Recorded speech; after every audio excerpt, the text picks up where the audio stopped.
Welcome. Please comment where you're watching in the world. Leave a like and sub if you enjoy the stories. He abused me. That stark, awful truth is the headline, but it's never the opening chapter, is it? Back then, I called it chemistry, fate, an impossible relief, whatever desperate, flimsy word a person grabs onto when they're trying to outrun the sound of their old life imploding. I wasn't just getting divorced. I was scraping myself out from under the rubble of a decade, raw and exposed.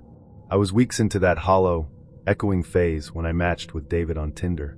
His photos were a curated bomb, all golden hour light and easy, deceptive smiles, a thoughtful museum selfie, a shaggy dog with one ear perpetually cocked, a kitchen counter dusted with flour, suggesting domestic competence and gentle routine. "You look like someone who appreciates a good exit," his first message read. I didn't just laugh, I felt seen. I felt handed a blueprint for escape. The bookshop bar was a sanctuary of dim light and hushed expectation, the kind of place where the card catalogs held secrets and cocktail menus. I arrived early, trying to look composed. He arrived earlier, already owning the space, and pretended not to notice the frantic way I scanned the door. In person, he felt taller, radiating a warmth that felt almost incandescent against my own internal chill. He didn't just take my coat, he draped it over his arm as if claiming a piece of me. He joked with the bartender, ordered something citrusy, to match this moment of sharp new beginnings. We didn't just trade jokes, we traded scars, comparing the intricate ways our marriages had died. He asked questions that felt less like conversation, and more like careful excavation. Not just what was your favorite paragraph, but why did that specific arrangement of words save you? When I finally told him the exact, quiet second I knew my marriage was over, a truth so small and humiliating it felt like a confession, he didn't pity me. He rested his thumb on the base of his sweating glass, looked directly into the fragile thing I had exposed, and said, with absolute conviction, asterisk, "You deserve better than that." Asterisk, I didn't just believe him, I swallowed the words whole. When we walked outside, the cold air was a shock. His hand found the small of my back, a precise, guiding pressure through the crowd. It wasn't an imposition. It was a promise of solidity. I didn't mind it. I craved it. I wanted the weight of his hand to hold me together. The second date was a masterclass in premeditated romance, a Saturday sculpted to erase any thought of my former life. A gallery where he knew the docent's name, a subtle display of influence. Street tacos that tasted like freedom. Then the river park. He pulled a heavy wool blanket from his trunk, completely prepared. "You said your bones were tired," he murmured, folding it with military precision. "So we stop, and we rest." We lay there, inventing grotesque, hilarious inner lives for the joggers. When my ex sent a text, a needle-sharp, petty barb, I flinched, lifting the screen, the ghost of obligation still strong. David didn't lecture. He looked at the phone, then at me, his eyes dark and steady. "We don't feed ghosts, Naomi," he said, voice light as air, and flipped the phone face down onto the wool. It wasn't just protective, it was proprietary. He kissed me then. Soft, yes, but intensely focused. His palms framed my jaw, holding my head absolutely still, treating me like a priceless, delicate thing that required his specific, careful handling. When he pulled back, he didn't move far, resting his forehead against mine until our breathing synced, steadying us both. The sun vanished, a theatrical curtain call. When he offered to drive me, I defaulted to the old habit of independence, suggesting a rideshare. His response was immediate, possessive, and perfectly phrased. Asterisk, "I like making sure you're safe." Asterisk, I let him. That night, I didn't just sleep. I passed out, feeling full, safe, and incandescently chosen. All week, the messages had been turning the dial. Not explicit, still plausible deniability, but thick with implication, making my stomach drop whenever my screen lit up. He sent a photo of onions sweating in olive oil, a promise of domesticity. I sent a picture of the dress I was considering, the hem still temporarily pinned. He texted back, asterisk, "Don't change a thing." Asterisk, dinner at his place felt inevitable, the necessary next beat. The apartment smelled of fresh thyme and heat. He was mesmerizing in that flour-dusted kitchen, chopping vegetables with a focused, rhythmic violence that was intensely attractive.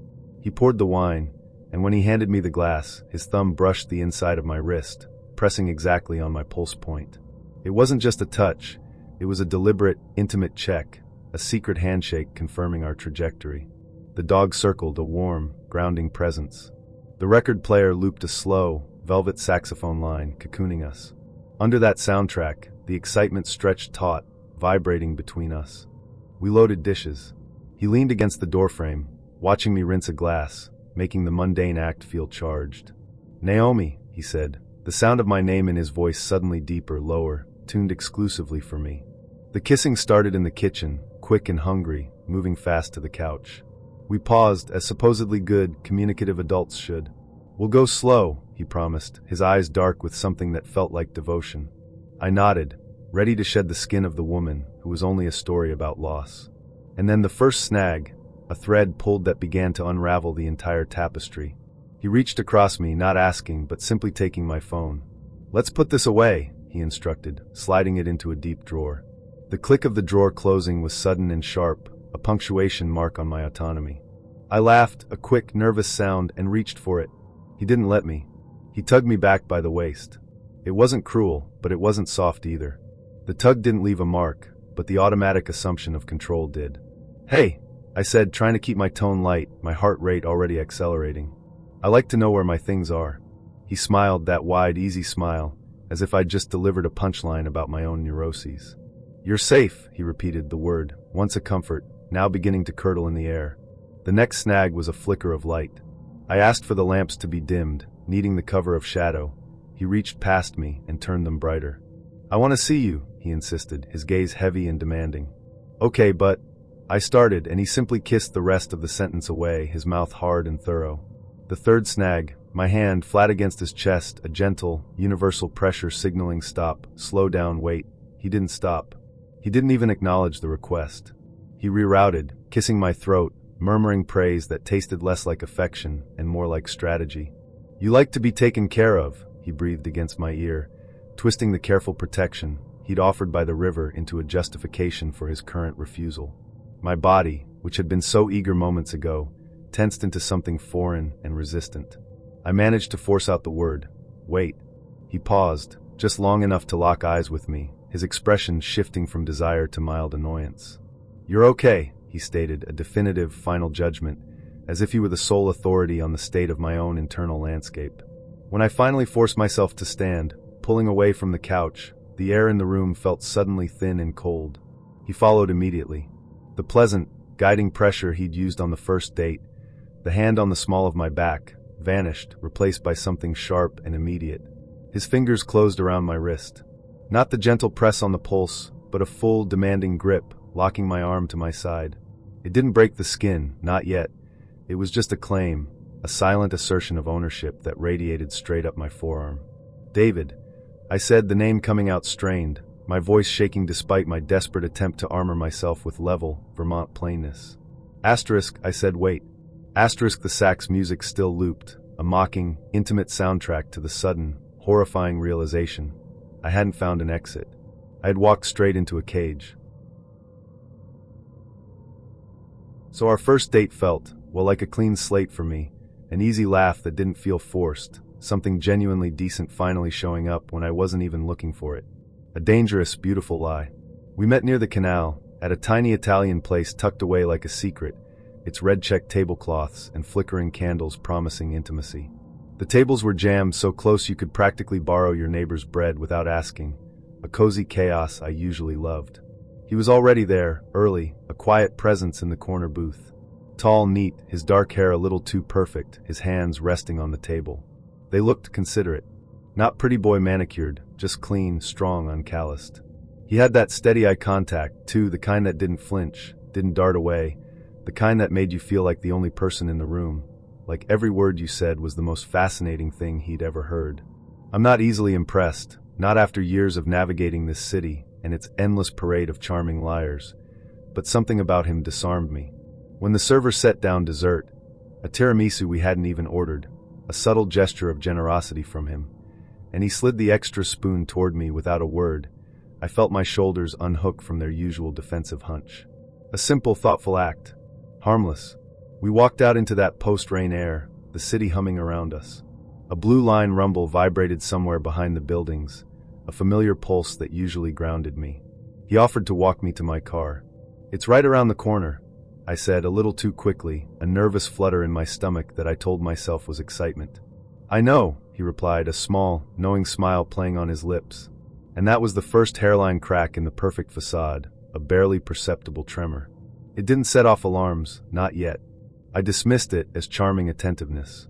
He smelled like fabric softener and something faintly metallic, a scent I attributed to the city doing city things, to the damp streets and the urban grit. When he asked to see me again, I said yeah, faster than I meant to, the word tumbling out before my brain could censor it. I drove home grinning like a fool, the kind of idiotic, wide-mouthed smile that hurts your cheeks. I showered, the hot water washing away the day's anxieties, leaving only a lingering warmth. I doom-scrolled TikTok for an hour, the mindless distraction a poor substitute for processing the strange, exhilarating evening. Finally, I passed out to the radiator's late spring clatter, my building's old bones talking to themselves, a comforting, familiar sound. In the morning, the silence was wrong. The radiator was quiet. The clatter was gone. And then I saw it. My front door was open 3 inches. Not flung wide, not dramatically ajar, just a precise, deliberate cut of hallway light like a blade through the dimness of my apartment. Everything in me went still, a cold, heavy dread settling in my chest. Then, everything went busy, frantically trying to rationalize. I told myself I must have been half asleep, too tired, too giddy from the date, and forgot the deadbolt. Happens. We've all done it, you know. A little voice, thin and reedy, whispered that I never forgot the deadbolt. I lived alone in the city. Forgetting wasn't an option. Still, I forced myself through the motions. I checked the laptop, still on the kitchen counter. My wallet, on the dresser. The cash spot in the junk drawer. A ridiculous place where I occasionally stashed emergency 5s and 10s. All there. Nothing seemed disturbed. Nothing seemed missing. I shut the door, the click of the latch echoing too loudly in the quiet, then turned the deadbolt until it clicked like a prayer, a desperate plea for safety. I left for work with that high, tight feeling under my ribs, the one you get after a near miss on Lake Shore Drive, a phantom impact that leaves you breathless and rattled. All day I couldn't settle. My head felt like the quiet ring after a concert. Nothing loud, no screaming feedback, just that ghost of sound you can't quite shake, a persistent, unnerving hum. My focus was shot. Every shadow in the office, every unexpected noise made me jump. By the time I got home, the sun already dipping below the skyline, I told myself I was being dramatic, letting my imagination run wild. The door was fine, locked, secure. Still, the fear had taken root. I wedged a chair under the handle, the way my aunt taught me when I first moved to the city, a ritual born of necessity and paranoia. It was a small act, but it made me feel a fraction safer. We texted. His messages were light, easy. Jokes about bad coffee, a picture of his dog's comically offended face after a bath. Normal, charming, reassuring. We made plans for the weekend. The chair stayed under the door. Then Thursday night, there was a folded receipt on my doormat. Just sitting there. Same restaurant as our date. His name printed at the top, a crisp, official-looking font. I don't keep paper receipts. Who does? Not me. I never take them. How did this get here? My heart began to pound a frantic rhythm against my ribs. I nudged it aside with my shoe, keys already in my mouth, fumbling with the lock. I stepped in, the chair scraping against the floor as I pushed the door open. The apartment felt cooler, a subtle shift but noticeable. I went straight to the thermostat, my breath catching in my throat. It read 20 degrees Celsius. I swore I'd left it at 22. My mind raced, arguing with itself. Maybe I nudged it. Maybe the building did one of those energy-saving things. Maybe I'm just tired, paranoid. The radiator, usually so vocal, ticked once, a sharp, solitary sound that felt less like agreement and more like a warning. I did a frantic lap, windows, bathroom, under bed like a kid convinced there was a boogeyman lurking. Nothing. No open windows, no signs of forced entry. You sound ridiculous, I told myself, clutching my arms. You're fine. But the cold seeped into my bones, a chill that had nothing to do with the thermostat. In the morning, the ceramic jar on my kitchen shelf, where I kept my spare key, was empty. I dumped it all out onto the counter, gum wrappers, loose coins, dead batteries, a paperclip that always looks useful and never is.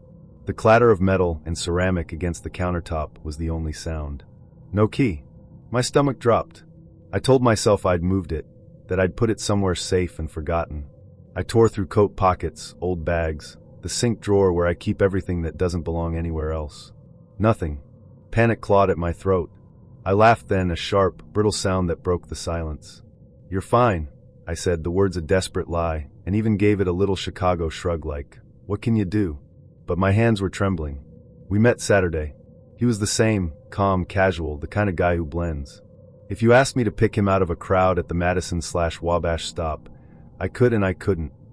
Like he was made to be harmless, to be forgettable until he chose not to be. He listened intently, smiled at my jokes, his eyes unwavering. We were talking about apartment hunting, about the nightmare of finding a good place in the city, when he reached into his jacket for his phone.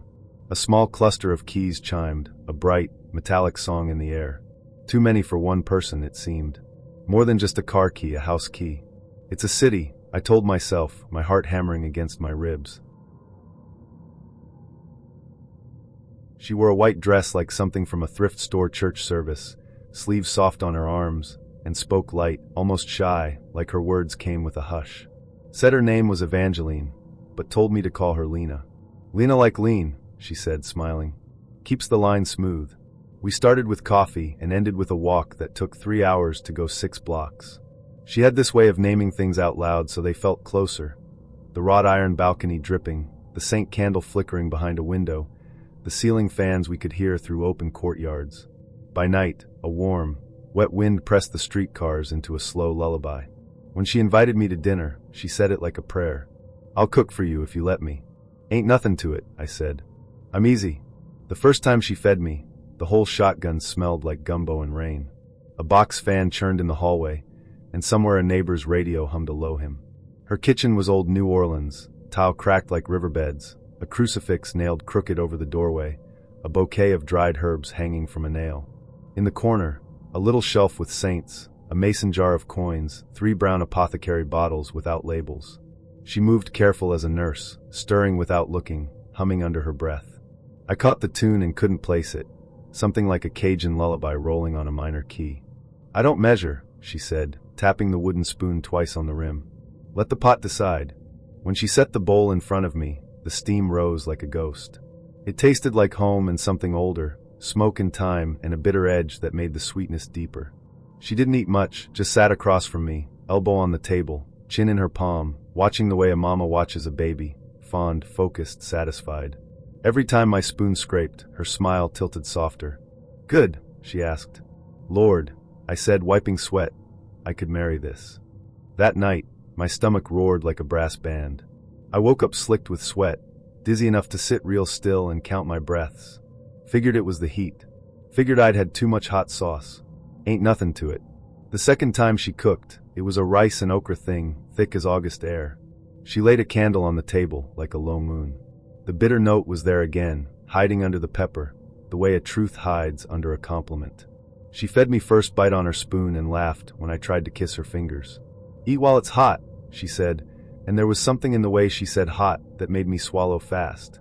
I threw up that night, bent over the sink with the fan rattling hard enough to strip its own paint. What came up had little black flecks in it, not pepper, not charcoal, something that bled dark when I smeared it with a thumb. The smell had a metal to it, pennies under my tongue. I told myself the pot burned. Told myself anything that wasn't the thought standing behind me with cold hands.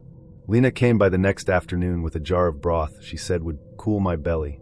On the walk from the door to my table, I heard the delicate clink of glass in her purse. Tiny bottles, 3 or 4, a sound like coins in holy water. She said she used little helpers, tapped the side of her nose. "Old things. Not bad. Just strong. You gotta coax a body to heal." When I started bringing it up to friends, just a flick at first, a laugh they could catch, every one of them gave me the look you give a man who's about to step wrong on a rotted porch plank. "You're losing weight," my barber said, "and not the good kind." My mama said to bring her by Sunday so she could look her in the eye. Lena kept cooking, kept humming, kept watching me eat like my body was a clock, and she was listening to it tick.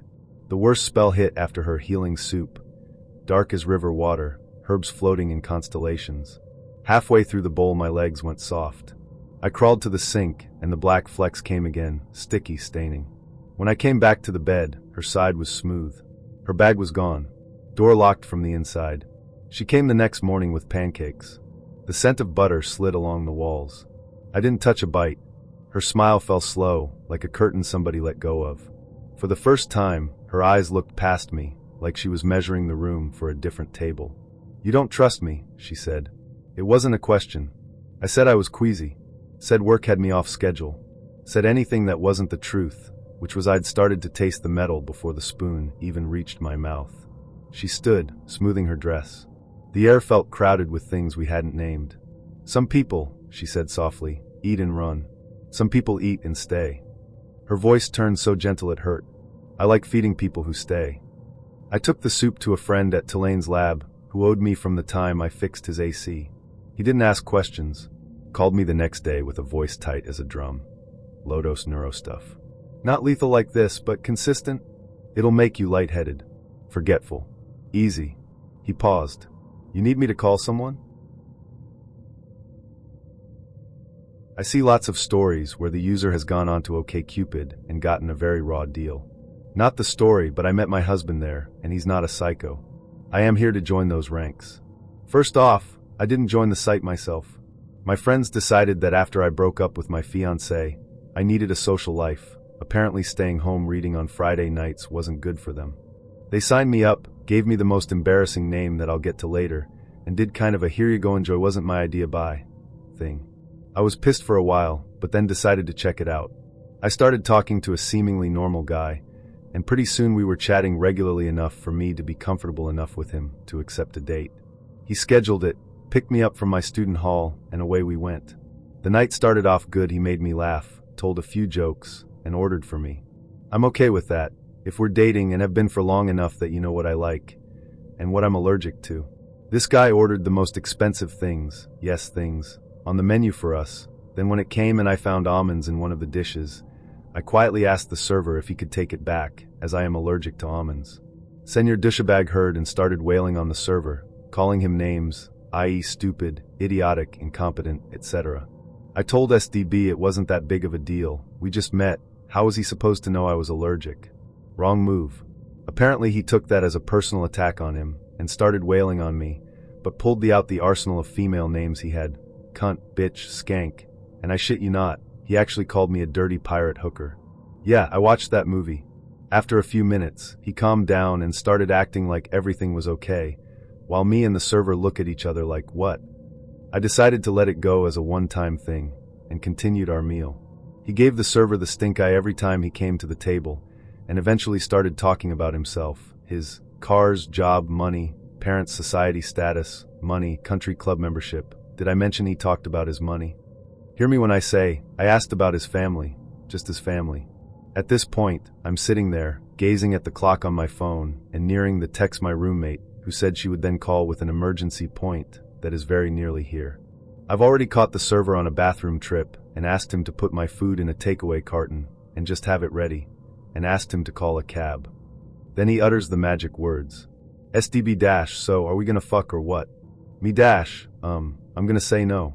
Before he could recover from anyone daring to deny him his God-given right to fuck, I stand up, get my things, take the carton from the server, and slip him a 20, and get into the waiting cab.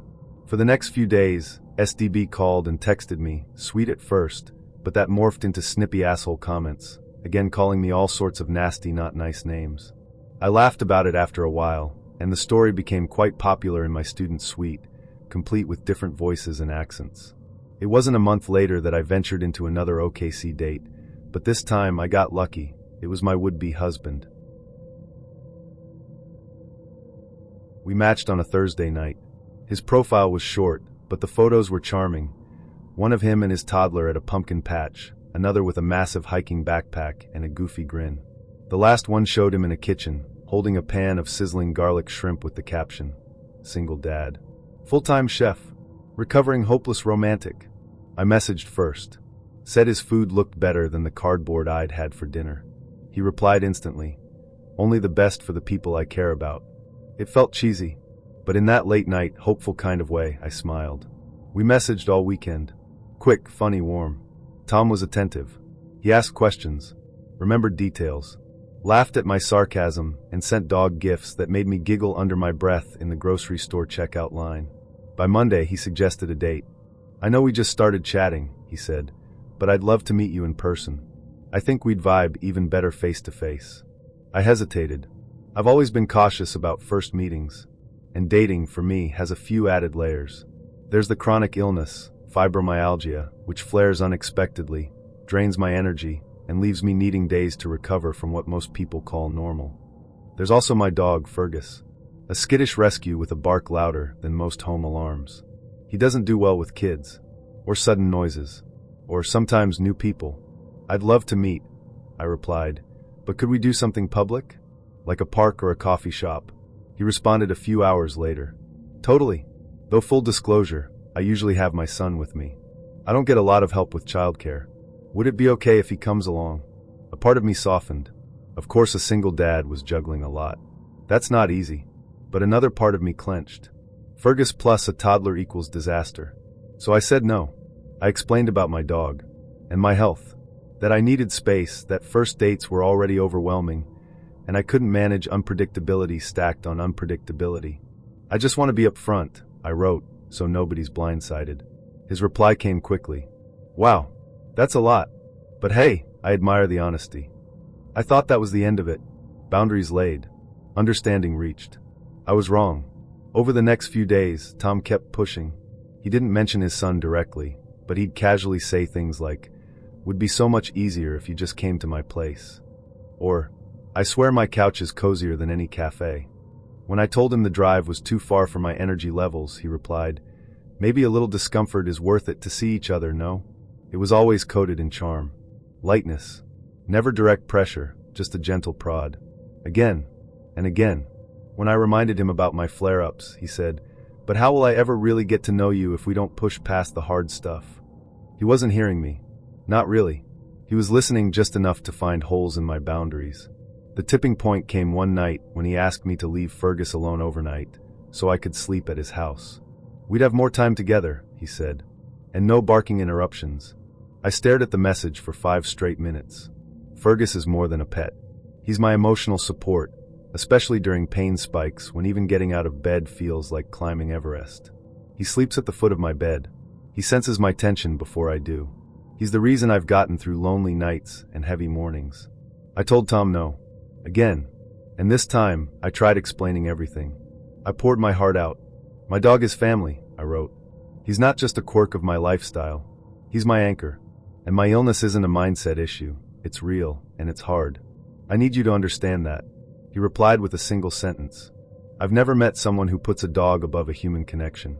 That sentence rattled around my brain for days. Not because it was true, but because for a second, it made me question myself. Was I being unreasonable? Unfair? I sat with that discomfort, let it wash over me, then pushed back against it.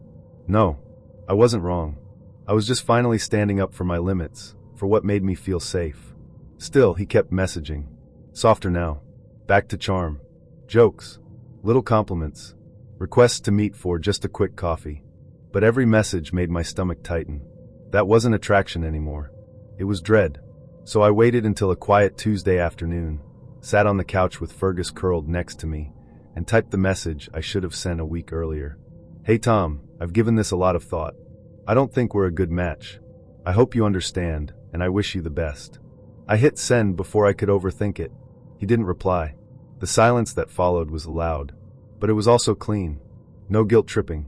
No more subtle jabs. Just air. Finally, I blocked the number. Archived the chat. Then I took Fergus on a walk.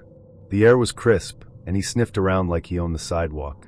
And for the first time in days, I felt like I could breathe. I didn't delete the apps. Not yet, but I logged out. Shut off notifications. Gave myself permission to step back. Maybe I'll try again later. Or maybe I won't. But I've learned something I didn't know before. Sometimes, it's not about whether someone likes you. It's about whether they respect you. And no matter how sweet the compliments or charming the texts, if someone chips away at your boundaries, that's not romance. That's erosion. And I'm done shrinking to fit into someone else's idea of worth it. For now, I have Fergus. I have my books, my slow mornings, my weird playlists, my soft blankets on flare-up days. And most importantly, I have peace. The kind of peace that comes from knowing I don't have to explain myself just to be accepted. The kind of peace that feels like home. I grew up where the hills lean in close and the sky smells like wood smoke for 6 months straight, so I'm not quick to spook. You walk home after dusk up here. You keep a scraper in the car in October because stick season don't care.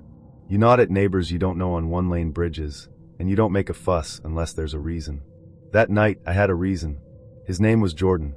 Pictures looked decent: flannel, a canoe, a dog that might have been borrowed. We swiped on a Tuesday, traded the usual, best creamy. I said maple at Morse Farm. He said anywhere the line's long. Snow tires, of course, and whether Route 100 is prettiest north or south, north obviously. Friday, he suggested dinner at his place, up by the ridge, not far past the town line. And I figured, all right. Worst case, it's another guy who salts his walkway like he's auditioning for the highway crew. The air was crisp, that clean cold that tastes like iron. Frost had lacquered the ruts hard enough that my boots clicked over them, not the usual mud-sucking mess. I turned off the main road onto a track that had been plowed once, and then reconsidered. Pines stacked around like choir rows, dark and listening. When I killed the engine, the quiet came down in one piece. Somewhere far off, a church bell counted 6, thin as a thread. Jordan was waiting on the porch, hands in pockets like he'd been part of the railing a while. "Made it all right?" he said, soft, like we were already inside a library. "Road's fine," I said. Didn't want to be rude, but your drop pin looked like a dare. He smiled like he'd practiced in a mirror. "Come warm up. Lights are fussy up here." The place was a cabin, sure, if you call everything wood a cabin. Fresh boards. Not much nicked or worn. Nice enough stove squatting in the corner, and a stack of birch rounds too white to have been burned yet. Smelled like pine and a memory of smoke, not the real thing.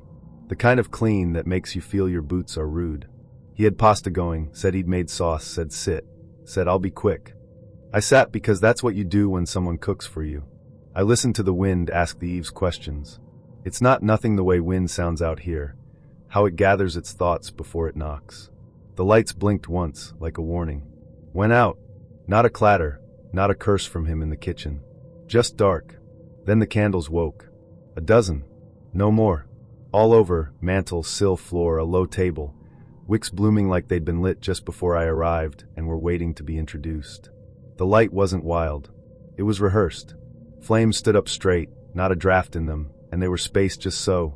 2 feet, 2 feet, 2 feet, like someone who liked a ruler had arranged the night. "Power," Jordan said from the doorway, the single word a shrug. "Storm last week. Wires are moody." I felt my mouth pull toward a smile, Vermont polite. "Ayu. Happens." Didn't want to be rude, but something weren't right. The more my eyes adjusted, the more I saw the frames. Wall full of them over the long table. Empty, no photos, just glass reflecting the candles in tidy echoes. Little pencil marks under each mat, neat as ledger lines. Dates. Last Saturday. The Thursday before. Tuesday twice. Right-hand corners had a tiny initial, J.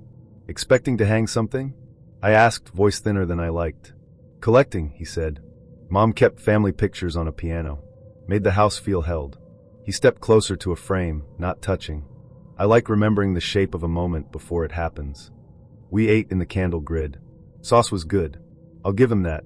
Rosemary, enough salt, a sting of pepper that made my eyes water in a way that felt like company. He didn't overtalk, just watched, patient, like he knew what I'd pick up first, second, last. When my fork clinked, the sound landed in the room like a pebble dropped into a well. The candles kept their height. The frames kept their breath. I don't know when I realized there were more. At first, it was a number thing, 10, 15, 20. And then it was a feeling. Heat moving closer without moving.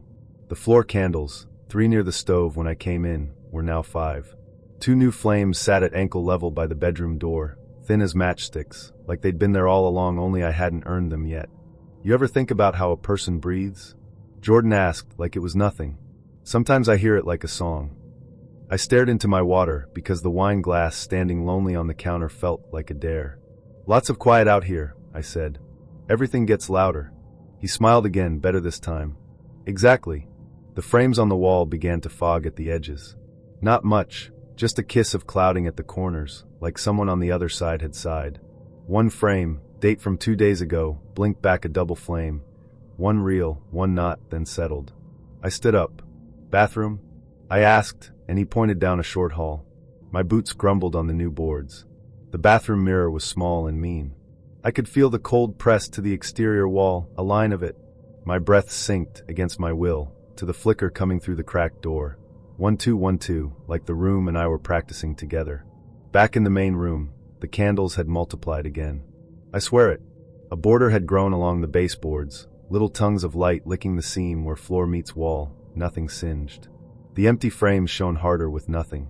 "Power's fickle," Jordan said, easy, not moving to the breaker. "Good thing about candles is they remember how to be fire." "I should get going," I said. "Road'll freeze ruts by 9. "You'll be all right," he said, and I heard the lowercase u in it. "Not me, but anyone." "I'll be better home," I said, Vermont plain. "Thank you for supper." He didn't block the door. He didn't do anything wrong a person could write down. He just stood where the light made his face more idea than man. I passed the wine glass, still sweating. I passed the frames with their tidy dates like gravestones written in pencil. Outside, the air pinched my cheeks clean, and my boots bit the frost so loud I could have cried from relief. I'm not dramatic by nature. I'm Vermont raised, shovel first, talk later. If a thing's broke, you fetch the duct tape, not a think piece. So when I say I think I dated an algorithm with good hair, no, I tried to call it something kinder first. His name was Evan, or that's the name he wore around me. We matched on Wednesday with fog crawling over Twin Peaks like a cat that owns the place. His profile was clean, 2 photos hiking, Marin, not too showy, one with a dog that wasn't trying too hard, one in a kitchen with decent light. Bio said, shipping code, slow coffee, ocean walks. San Francisco in 4 words. Our first date was on Valencia at a cafe that sells pour-overs like they're rare birds. He was on time. He said wicked, once in the wrong place like he wanted me to think he had New England in him too. I let it slide. His kindness felt calibrated. Eye contact held just long enough, questions that made me feel listened to but never cornered. He knew the barista's name. He let small silences sit there without having to hire a joke to break them. He told me he grew up near water, cold water, and he missed winter as a concept. I laughed and said winter's not a concept where I'm from. It's a landlord. He said he wrote mostly back-end, boring but necessary, and liked the quiet of server rooms. He said he had a rent-controlled place near Nob Hill, tiny but cozy ugly, his words. He had stories that sounded true. A roommate who burned popcorn so consistently the smoke alarm knew his schedule. A leaky window that moaned when the fog came in low. A mother near the coast who sent him maple candy because she thinks it tastes like home. He said that and watched my face the way people watch the ocean to guess weather. We did 4 dates. Muni noodles, a walk that tilted so hard on Taylor I had to hold the rail like an out-of-towner. He never brought me up to his place, and I didn't push because I was trying to be the version of me who doesn't push. He sent photos, though, window with a hairline crack, green tile in a bathroom that had seen some things, a cheap lamp with a dent that looked like an apology. They had that bad rental truth to them that made me relax. You can't fake ugly, right? That's on me. You can. It started small. A woman in my co-working space mentioned a podcast episode about a guy who stitched himself out of other people online. We laughed, said men will do anything but therapy, and went back to our laptops. That night, I posted a photo of a bookstore in the sunset, fog curling in like milk. Evan DM'd, been meaning to go there. The next day he texted a picture of a book from that store, same angle, but with a reflection in the glass that looked a lot like a different arm. Then my friend Priya sent me a screenshot. Isn't this your guy? Different name, same face. Bio said photographer. In his grid, the kitchen lamp dent was now perfect. The dog was a different breed. The mother near the coast had become a father who ran a bait shop. Same cadence, same gentle joke punctuation. The likes were mostly women who posted sunrises with captions about softness. The way you make sense of the world when you're from home is you go to the source. So I went to his supposed block on Nob Hill. The view was fog and a man with a Pomeranian in a vest. The building matched his photo. I didn't buzz. I stood across the street and watched his window like it would confess. It didn't. The night sliced the city into reflections. In one of them, I saw my own face looking watchdog serious and felt stupid in a way that warmed my ears. Back home in my little Richmond studio with the draft I pretend is fresh air, I did the thing you're not supposed to do if you like sleeping, searched him. Not his name, names are water now, but his stories. I found a woman's blog post about her cozy ugly bathroom with green tile and haze. The leaky window moan belonged to a guy in Glen Park who recorded it and put it on SoundCloud as a joke. The roommate/popcorn thing? A thread on Reddit from 2014 with a punchline Evan had delivered to me with the timing of Original Sin. His kitchen photo was a ceiling light away from a real listing on Zillow. Same counters, same crack in the backsplash. Different city. Someone else's dent. I confronted him on a Saturday morning, because New Englanders pick their weather and go regardless. I chose Dolores Park because witness feels safer than walls. He showed up in a jacket the color of nothing. He sat. I said the calm version of "you stole a life." He didn't flinch. He didn't apologize. He asked me to tell him exactly what gave it away, and I realized he was collecting, even as I was handing him his exit. "You're very good at noticing," he said, like we were colleagues. "Tell me your real thing," I said. "Just one." He tilted his head, eyes on mine like he was writing me down. "I'm better at holding stories than being in them." "That's not a thing," I said, hearing the Vermont in me get flinty. "That's a trick." He smiled almost, then let the smile die. He didn't look angry. He looked hungry in a way that wasn't about food. When we were done not yelling, he hugged me like people do when they know exactly how long a hug should last. 2 weeks later, a new Tinder profile showed up in my friends' matches. My face. My quotes. Not like a mirror, more like a memory that had been rewritten for clarity. The bio said, "Back-end dev, slow coffee, ocean walks." It had a photo of my bathroom tile green. It had my joke about winter as a landlord. The cadence was mine if mine had been shaved and polished and served on reclaimed wood. I reported it. The app sent an auto-reply with the tone of a shrug. More showed up. My freckles in a filter I don't own. My shoes on a mission sidewalk I've never walked. My mother, suddenly relocated near a coast that wasn't ours.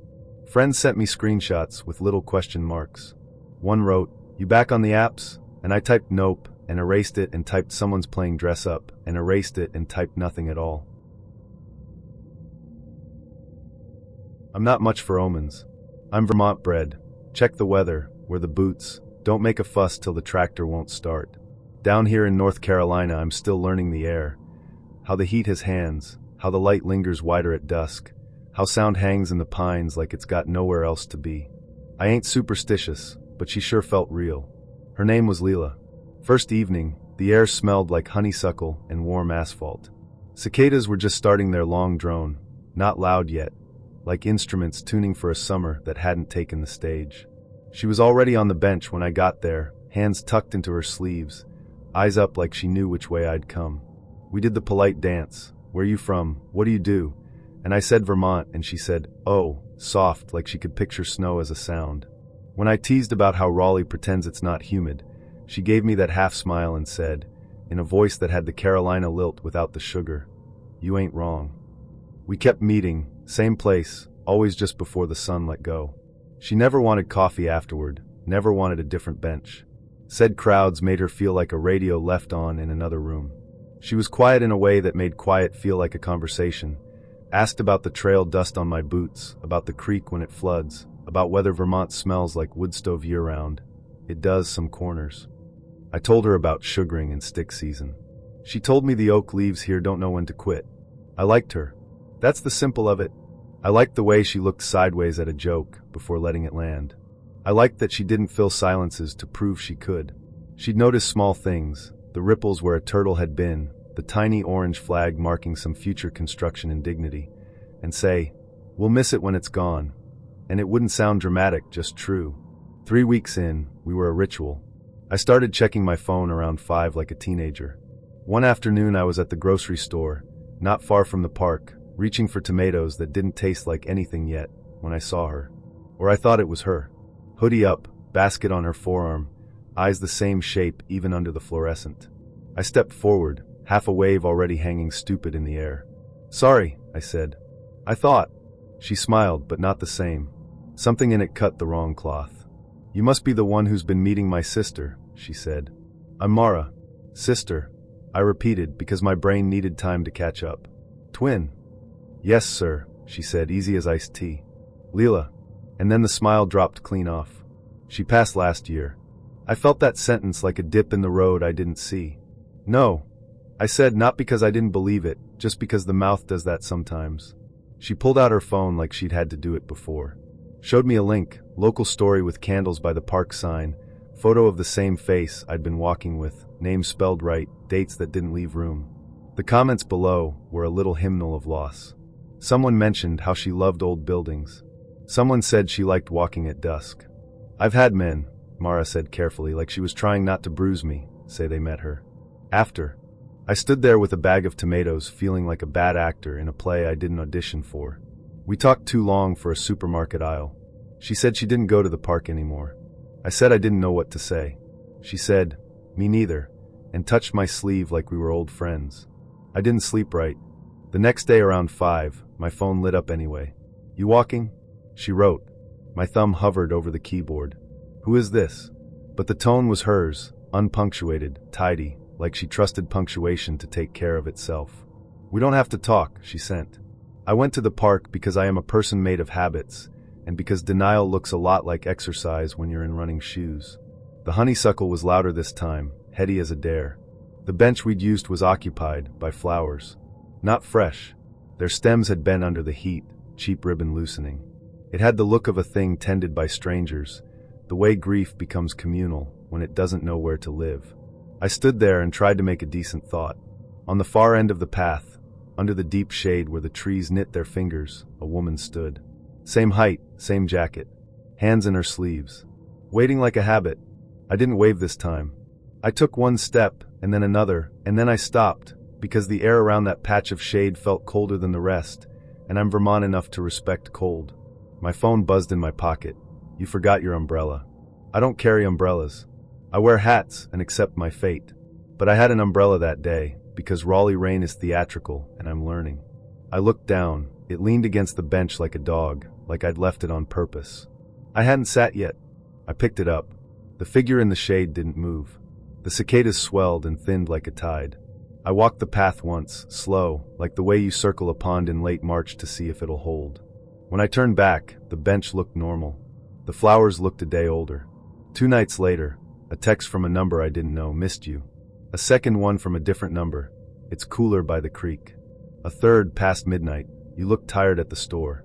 The photo attached was me in the produce aisle, talking to Mara, my hand half raised like I could hold back a fact. The angle was from over her shoulder, or the mirror behind the fruit. I don't remember a mirror. The timist. I'm not built for drama. I'm Vermont raised, shovel first, talk later. Don't name the storm till it takes the barn roof. Detroit's where the job is, though, and you learn the city's weather quick. Rain that smells like iron, streetlights that buzz like they're thinking too hard, the factories humming night and day like a furnace you can't shut off. I walk home under it after late shifts, head down, hands deep, counting cracked squares of sidewalk like prayer beads. I ain't superstitious, but I know when something ain't right. Her name was Alina. Night shift nurse at Henry Ford, she said.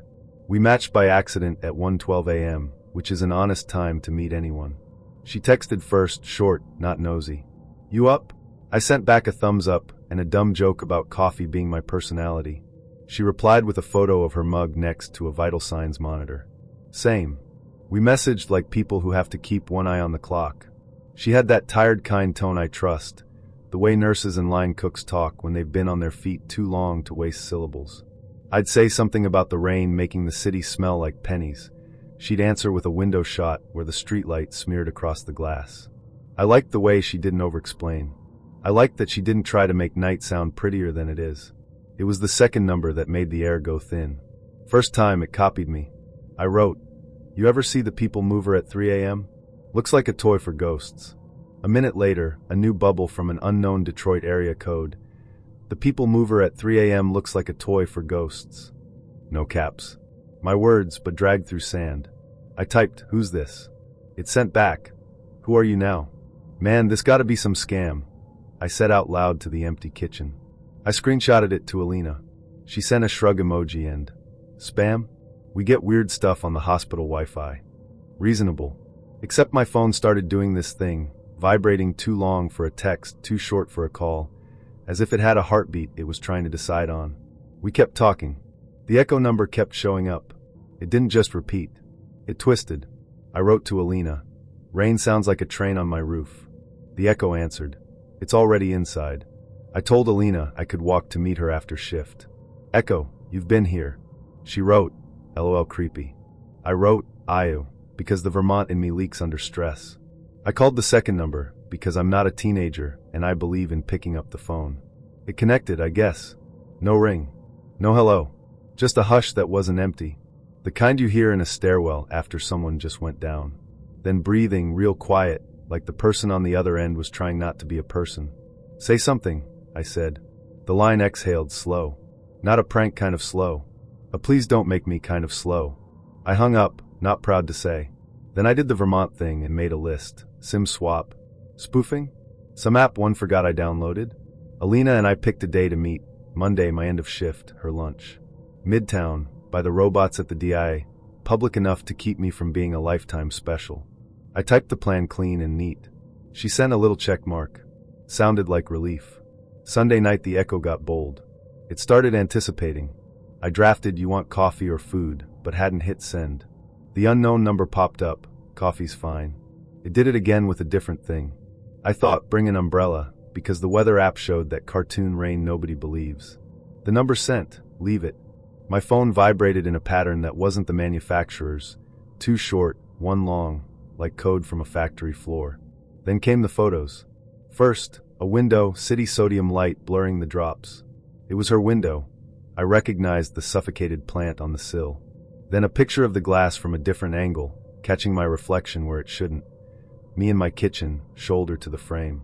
The angle didn't exist unless my wall had eyes. I sent it to Alina with? She wrote, that's not my place. Then, you okay? Fine. I lied because that's what we do when the weather in the room changes and we don't have a coat for it. Midnight rolled over and my phone buzzed hard enough to skitter on the table. New message, echo number, an empty hallway, gray tile, scuffed baseboards. Hospital, by the look, with that particular fluorescent the night shift learns to live under. At the end of the hall, something like a person, but not the center of the photo. Off to the left, shadowed, as if the lens remembered them wrong. No face. Just the idea of waiting. I typed Alina. She replied from her number, admitting a patient. Rain smells like pennies tonight. That would have calmed me any other time. Monday came up wet. Detroit rain has this way of making even the factories look soft. I put on my jacket, checked the train times, set my phone to vibrate only so jitter wouldn't become my personality. The city was a low thrum when I stepped out, tires hissing, a bus sighing, a siren somewhere thinking about it. I'd gone 1 block when my pocket knocked my leg with that 2 short, 1 long. She's not coming, the echo number wrote. I stopped under a streetlight that buzzed like a fly that had forgotten how to die. I typed, why? The answer took longer than it should have, like the words had to stand in line. She's all ready. Nothing. The bubble froze mid-sentence. No 3 dots. No failed to send. Just the half-bridge with no other side. I called both numbers. Alina's went to voicemail with the default lady. None of us bothered to change. The echo line breathed its quiet, then cut.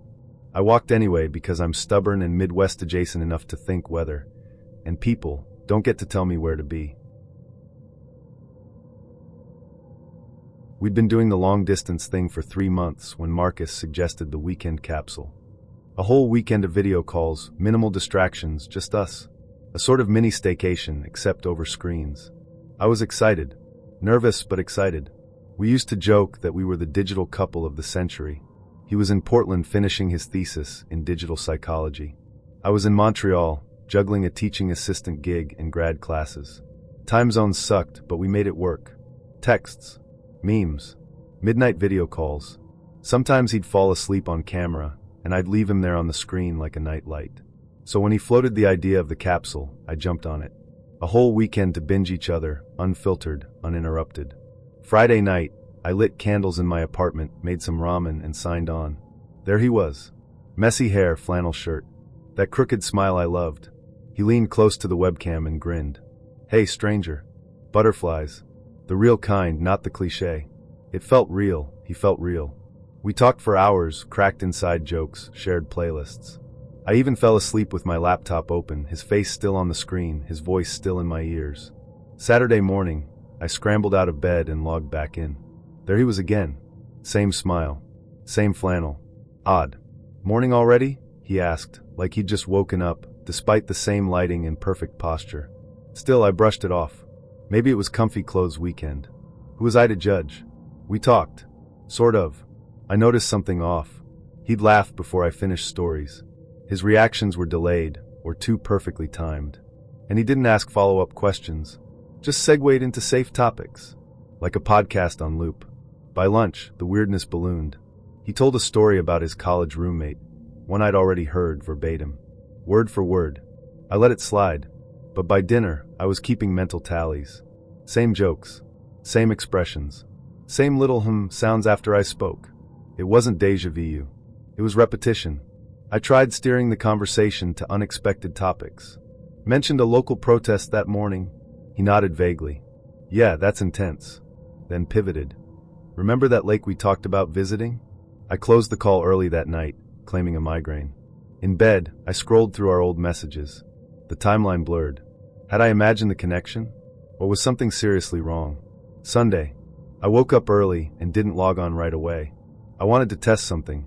I sent Marcus a text. So excited to see you soon, face blowing a kiss. Any chance you changed out of the flannel yet? No response. I logged in. There he was. Same flannel. Same smirk. Same lighting. Nothing had changed. I felt cold, like standing in a room that someone just left.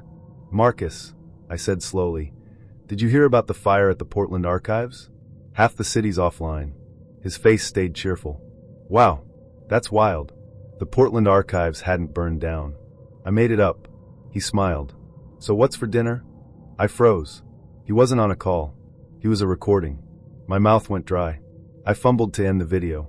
Clicked leave call. Nothing happened. Iita scala al jefa quatra. Foss quit. His face stared back. Still smiling.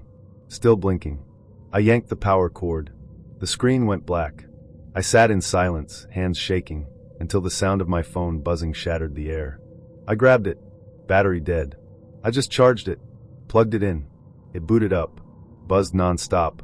Dozens of notifications piling in. Missed calls. Emails. Social media alerts. And a message from Marcus. Friday, 4:09 p.m. I'm starting the capsule. Hope you love it. I've stitched together all our best convos. Your greatest hits. Like time travel Blueheart. I felt nauseous. I scrolled back through our call history. The last real video call had ended 2 weeks ago. Everything since had been recordings. Later that night, I got a voice memo from him. I know you're mad, but I wanted to preserve us, keep you close, always. You get tired sometimes. I didn't want to bother you. This way, you're with me, even when you're not. He sounded proud. Like a magician unveiling his trick. I didn't sleep that night. Every noise felt like a whisper. Every screen a trapdoor.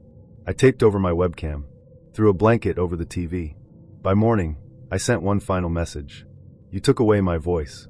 You replaced me with a puppet of myself. Don't contact me again. He replied instantly. But I still have you here. The real you. The one who never leaves. She's perfect. I blocked him on everything. The following week, I filed a report on the app we met through. Explained everything. They banned his profile. But it didn't stop the dreams. Sometimes I'd hear his voice out of nowhere. Phrases I'd heard 100 times before. Like echoes bouncing off the walls of my apartment. Once during a Zoom meeting, my laptop glitched and flickered. His frozen face flashed for half a second. I screamed. Was it real? A leftover file? A virus? Or something worse? It's been 5 months now. I still cover my webcam. I double-check my mic settings. I deleted every saved message from him. But I can't delete the doubt. How much of what we had was real? When did he stop seeing me and start seeing an idea? And more than anything, who else is he showing those recordings to? Who is he talking to now, in his dark room, lit only by the glow of my synthetic smile? Who is living inside the loop of my voice, my laughter, my ghost? It started with a coffee and a compliment. Her name was Mia. She slid into the chair across from me at Brew and Bloom, like we were old friends, even though we'd never spoken before. She said I looked like I needed company. I laughed, awkwardly, but said yes. I'd been going to that cafe every morning for nearly a year. Same order, same window seat, same tired playlists in my earbuds. I never expected anything to happen there. And yet, there she was. She was warm, chatty, and endlessly curious about me.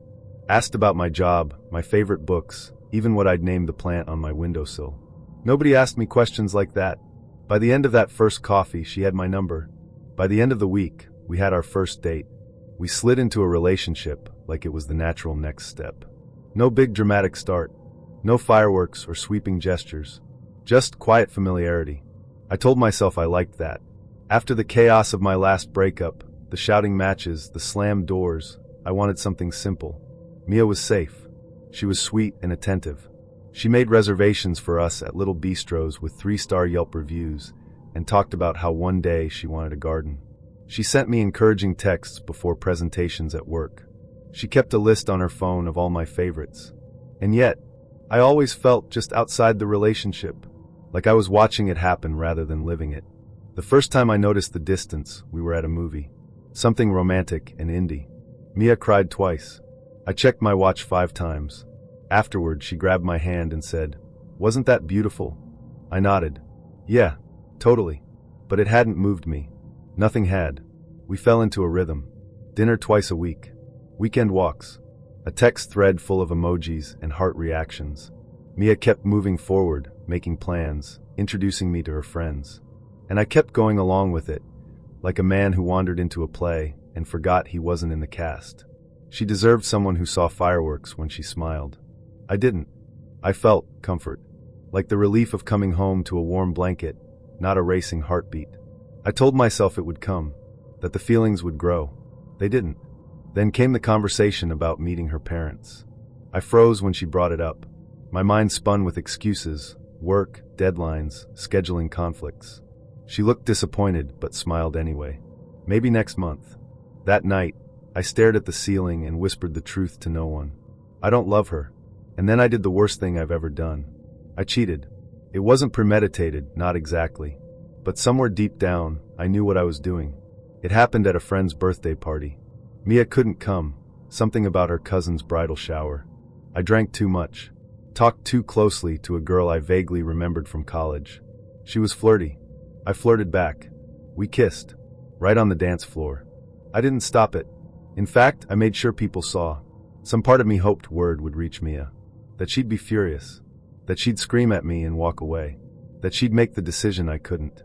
But she didn't. She called the next day, voice tight, trembling. I heard what happened. I braced myself. "I'm hurt," she said. "But I want to work through this. I forgive you. I believe in us." My throat closed. "Are you serious?" "Yes. I know relationships aren't perfect. And maybe this is our rough patch. But I love you, and I don't want to lose you over one mistake." She wasn't angry. She was kind. And that somehow was worse. Now it's been 3 months since that night. Mia thinks we've overcome something. That we're stronger. She's more affectionate than ever. Sends me articles about rebuilding trust. Wants to start couples therapy. She looks at me like I'm some brave man for owning up to the truth. But the truth is I confessed because I couldn't live with the guilt. Not because I wanted to make it right. Every time she smiles at me, I feel like a fraud. Every time she holds my hand, I wonder how I got here. I feel trapped in the prison of her goodness. She forgave me. That should have made things easier. It made them impossible. I've tried distancing myself again. Working late. Not feeling well. Need space to reflect. She takes it all in stride. "You're being too hard on yourself," she says. "We're gonna get through this." No, we're not. Because I was never in it to begin with. Last week, she mentioned an apartment downtown. A maybe someday kind of place. She described the balcony, the reading nook, the future she saw with me. I couldn't breathe. I told her I wasn't ready.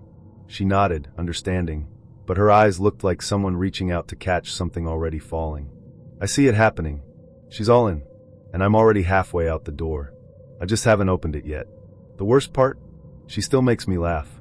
Not every day, but sometimes she'll do this little impression of my grumpy coworker that leaves me in tears.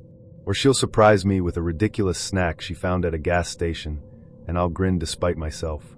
And I think, maybe this could be enough. Maybe I can stay. But I know that thought is crueler than leaving. I've drafted the breakup text 100 times. It always starts with "you deserve better." Then I delete it.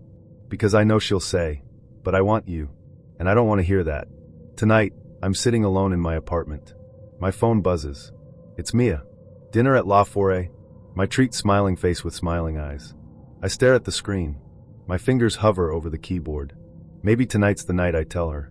Maybe I finally end it. Or maybe I lie again. One more time. Just to buy myself a little more space. The kindness is crushing me. I figured I'd score a home-cooked meal, not a ghost story. It was one of those front-range evenings that tricks you into forgetting winter's never really over. Sky clear as a new Nalgene, dry cold working in from the foothills, your lips chapped before you can say humidifier. I'd come off a late loop at Green Mountain, still wearing a fleece that smelled like dust and sage, when Elise pinged me on Tinder. Her photos were normal, sun in her hair at Wash Park, a dog that wasn't hers, one of those coy, between smiles selfies people take in good bathrooms. House sitting for friends in Cherry Hills, she wrote. Too much food to cook for one. Come help me make it disappear. Cherry Hills Village. Fancy. Big trees, long shadows, cul-de-sacs that dead end into money. I told myself it was a free dinner and maybe a story for the climbing gym later. I'm not reckless, I'm just Denver. We talk to strangers, we bring a six-pack, we believe in our quads and our luck. Her directions wound me into a neighborhood where the stars actually managed to outshine porch lights. The thin air makes sound travel weird there. It's quiet, but you can hear garage doors a block away, coyotes, your own heartbeat. The house had that architect drew straight lines for a living look, low, wide, too much glass. The front door was already open a polite inch, warm light breathing out. My mom's voice in my head said don't love an open door. I knocked anyway. Elise answered barefoot, in jeans and a big sweater like she'd rehearsed cozy, and stuck the landing. She wasn't movie beautiful. She was the kind of pretty that makes you think about what she looked like when she was little. She smiled like she needed you to believe this was normal. Come in, she said. You're letting the heat out. Inside, it smelled like rosemary and something sweeter. There was music I couldn't place, soft, almost nothing. The kitchen was a magazine spread mid-scene. Pasta water rolling, red sauce in a low simmer, a single wine glass sweating on a marble counter. The living room beyond looked staged but generous. Throws on the couch, coffee table books about places with names like Chamonix and Manjiri. It felt preserved, like the house had taken a breath and held it. You've got a nice gig, I said, setting my six-pack by the island. Friends must trust you. I'm good at being where I'm not, she said, half to the pot, half to me. Some houses make it easy to belong. I popped a beer to give my hands something to do. So what's the plan? I chop, you stir? You sit, she said with a little smile, and tell me your favorite trail you won't tell tourists about. We did the Denver thing, traded trail names like we were exchanging secret handshakes. I told her a story about getting grappled on Bierstadt in June, and she laughed in the right places. When she tasted the sauce, her eyes went distant, like she was listening for something under it. I never cook for just me, she said. Food's a costume. You put it on with the house. Not creepy yet, just wistful. The heat kicked on, that soft whoosh, and the dry air made my nose itch. I noticed little things because quiet makes you honest. No dog bowls even though there was a framed photo of a golden in the hall. The fridge had two things in it, a bottle of white and a carton of eggs. The fruit in the bowl was too perfect, like it had signed a contract to be round. In the dining room, the table was set for two with care that wasn't anxious. Candle ready but not lit. Chairs pulled at the same angle. You house sit a lot? I asked, to make the silence behave. She shrugged. I borrow. Lives. For a little while. She said it like a joke she might take back. We ate. It was good, and we were two people being polite in a borrowed stillness. Out past the glass, the cold made tiny crystals in the yard lights. My cheeks warmed and my shoulders let go. I was almost convinced the open door had been one of those rich people flexes. See? Nothing here will ever blow away. Then a car door thunked somewhere close. You know that sound. It's you 10,000 times, all the comings and goings of this town. But this one had a key after it. A voice. Two voices overlapping, laughing in a way that says home. Elise froze. Not a flinch, stopped like power cut to a room. They're early, she said, and the color slid out of her face. She wasn't scared of them. She was scared of the scene. You have to. She looked at the kitchen, the table, the door, everything she'd set up like she could rewind it. Go. Back door? I asked, already standing. There wasn't one that made sense. The front steps were a straight shot past the foyer. The voices were inside the garage now, muffled in that insulated way expensive houses are. Elise moved to the hallway, and then she wasn't there. I don't mean she vanished like fog. She slipped. The shadow where she should have been didn't match the room. My brain did that Canyon Bridge sway thing, and the part of me that talks during avalanches shut up. I grabbed my six-pack like a talisman and headed for the open door, more upright than I felt. The foyer mirror showed a guy with mountain wind in his hair, holding his breath like altitude was a choice. A woman's laugh came from the mudroom, the whir of a garage door finishing. I slipped out, quiet as the snow we didn't have yet. On the sidewalk, the cold bit like it meant to. My truck looked weird in that neighborhood, like a dog in a tux. I'd parked one house down. I don't know why, maybe Minnesota politeness I'd borrowed from a friend. I drove out of Cherry Hills like I was fleeing a storm. The mountains lit the edge of the city like a promise I was too rattled to keep. Back at my apartment near Baker, I sent a message. "You good?" Typing dots appeared, disappeared, came back. "I like borrowing lives for a little while," she wrote. "Thank you for the company." I stared at that until my eyes watered. The next day I did the rational thing. Looked up the address on Zillow because this is Denver and we all judge square footage online. The photos were the house, absolutely, the couch, the big island, the view.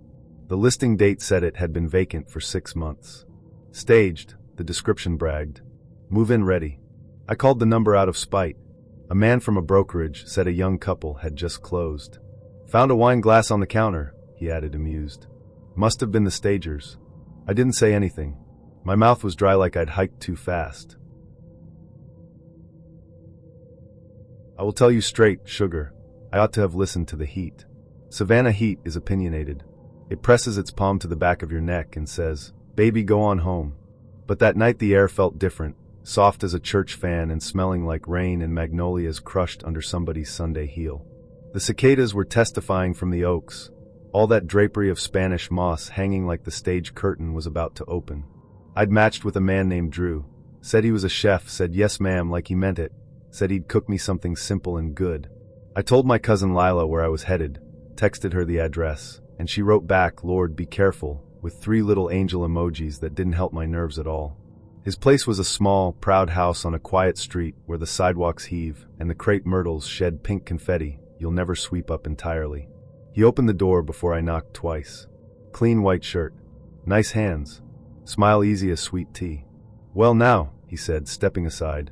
"You must be Miss Caroline. Come on and out that air." "You'll spoil me if you start with ma'ams," I told him, but the way he said it had a little music in it, and I near forgot to be cautious. The kitchen could have been a showroom. Not a crumb. Counters like polished bone. A single chef's knife rested on a wooden board, as if it was being allowed a nap. A candle burned low, gardenia scented, which is a bold thing to set against onions and garlic, but somehow it sat there behaving. The whole house smelled like food about to forgive you, but underneath, the faintest tang of something cooler, like pennies rubbed thin. "Don't you fret," he said when I hovered, guilty as a raccoon in a church pantry. "Please sit. Bread'll be out directly." He plated things with those tender, decisive motions that make you feel attended to. Every time I reached for a knife, that let me warmth would come over his voice. "No ma'am, I got you. I got you. Isn't that a spell?" We talked about the heat, because this city and the weather are married, and we gossip about both.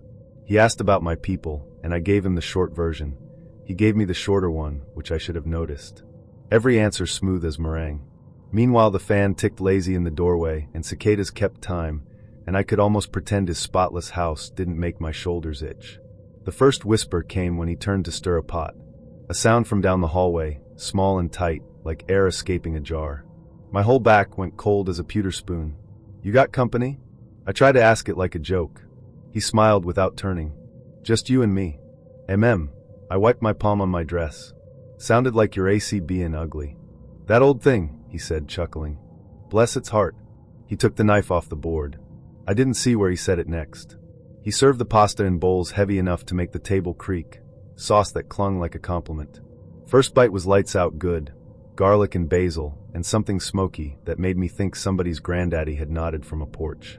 But that little metallic edge came back when I exhaled, a thin ribbon under the flavor, like a coin melted into the butter. "You got a little rosemary in there?" I asked. "Just a touch." Then, because he was raised right, "Yes, ma'am." We were laughing about nothing. How tourists point at the wrong river, how moss is never to be pulled, how fire ants have a personal vendetta, when the second whisper reached us. It wasn't a word this time, more like sizzle far away, and a tap-tap, quick as 2 fingernails on glass. "Bless," I said, my food going heavy in my mouth. "You sure that ain't your AC?"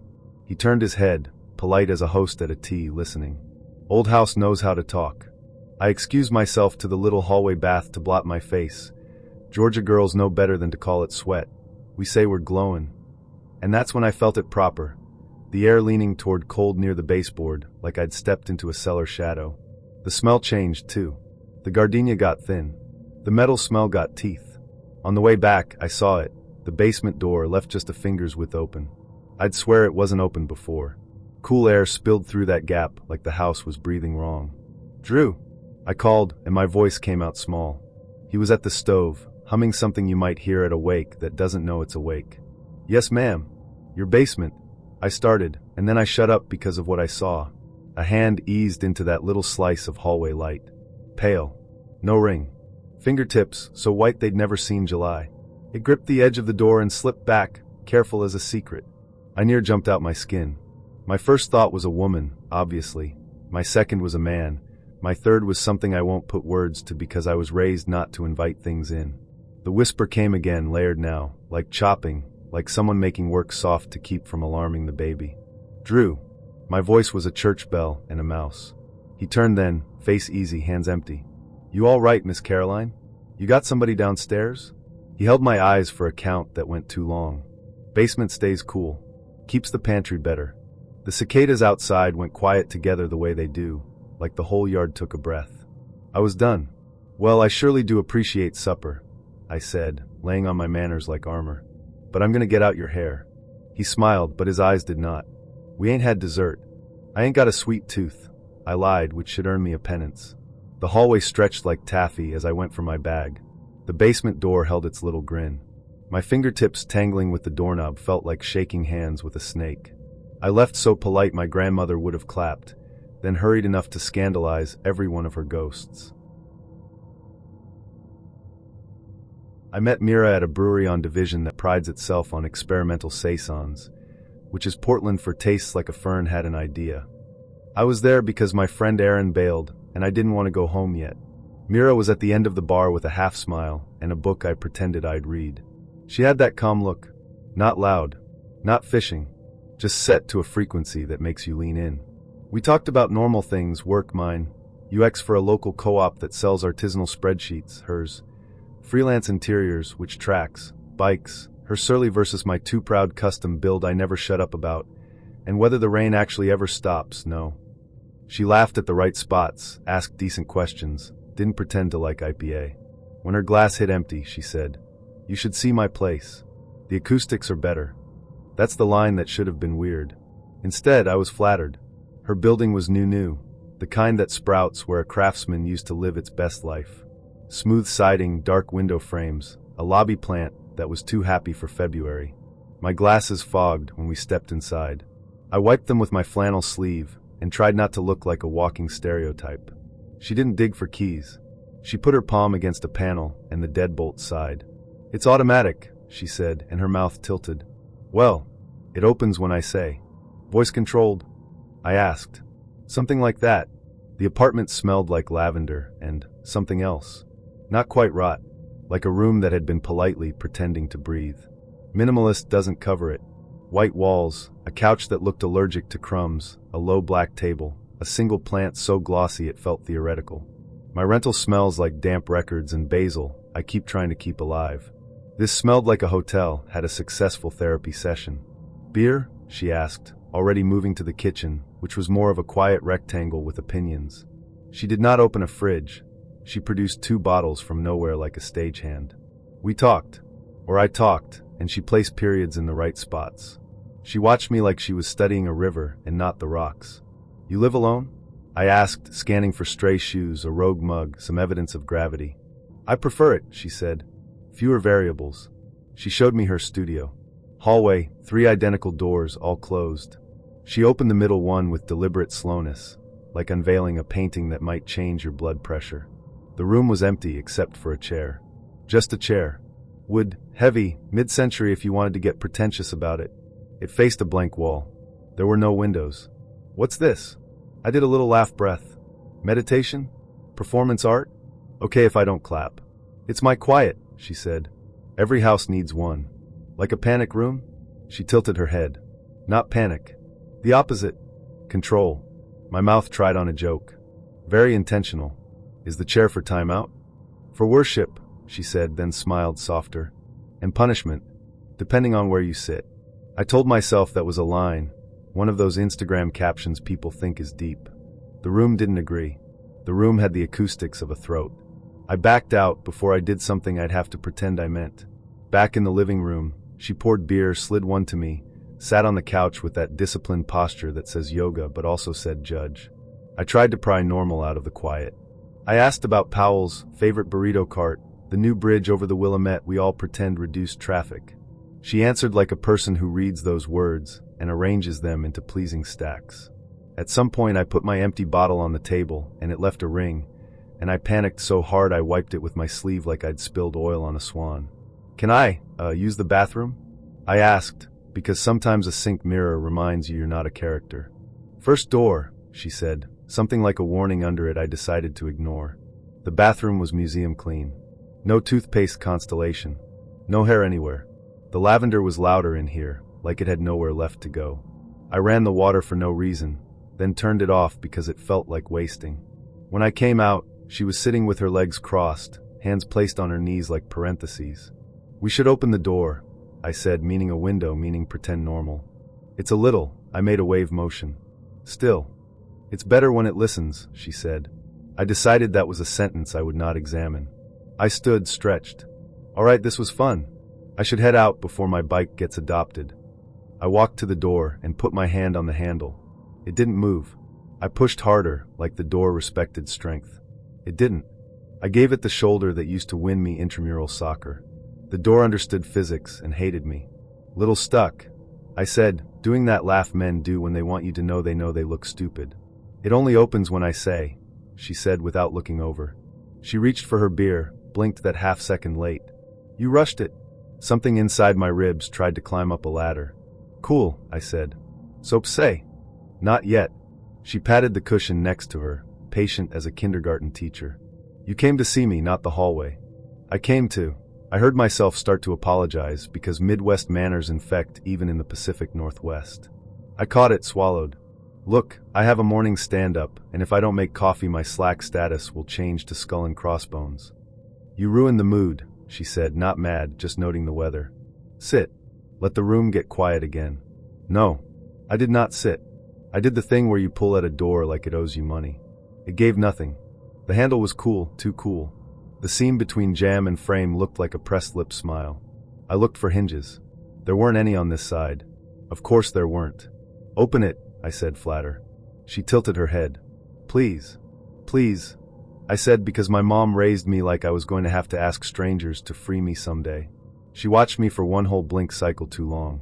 Then she stood, moved with that same quiet operator grace, and pressed her palm to a piece of wall beside the frame I'd thought was art. A panel glowed once low. The lock made a sound I still hear sometimes in my sleep. A soft click, polite as a librarian, final as a verdict. See, she said. I can be kind. I did not thank her. I did the thing where you leave in a way you hope reads as casual to anyone who might write your obituary. In the hallway, the carpet swallowed my footsteps like it had been told not to make a fuss. Outside, rain was working on the streetlights, turning them into fuzzy halos. My bike was where I'd locked it. I pedaled like I was trying to burn a sin. The city smelled like wet moss and hot brakes again. The bridges lifted their dark ribs over the river like they felt responsible for something. 2 days later, I went by the building in daylight because apparently I hate myself. The lobby plant was still thrilled to be alive. The mailboxes were blank, no names, just numbers. I asked the guy at the desk if Mira had a package. Who? He said, not looking up. Mira. Tall, dark hair, calm like a Zen koan. He shook his head. No Mira here. Apartment 304? I tried. We don't have a 304, he said, finally meeting my eyes like it was a test I'd failed. Odd numbers only. Design choice. I laughed because that's what my body does at funerals. Outside, the rain tried on sunlight for a minute, decided it wasn't for her. If you've ever lived off South Congress in late summer, you know the way the heat sticks. It's like the air's got hands. The cicadas are doing their little death metal set from the oaks. The queso smell from the Tex-Mex joint downstairs crawls up your stairwell, and even your thoughts sweat a little. That's the vibe the night I matched with him. We'd been trading jokes about tacos v. Breakfast tacos, there's a difference, fight me. He had a dog in his pics, which is cheating, and a caption about catching shows at Mohawk. I figured worst case, he's a weirdo, not a full-on ghost in my phone. I do social for a startup on East 6th that sells mindful productivity, so my BS filter is decent. Still, he was funny. We did a mezcal at Whistler's, I did my polite laugh. We did the Texas two-step of we should do this again. That means nothing, and I ghosted. He started texting too much, the needy spiral. I blocked him. I patted myself on the back and ate collages like a champion. 2 days later my friend sends a screenshot. Girl, is this you?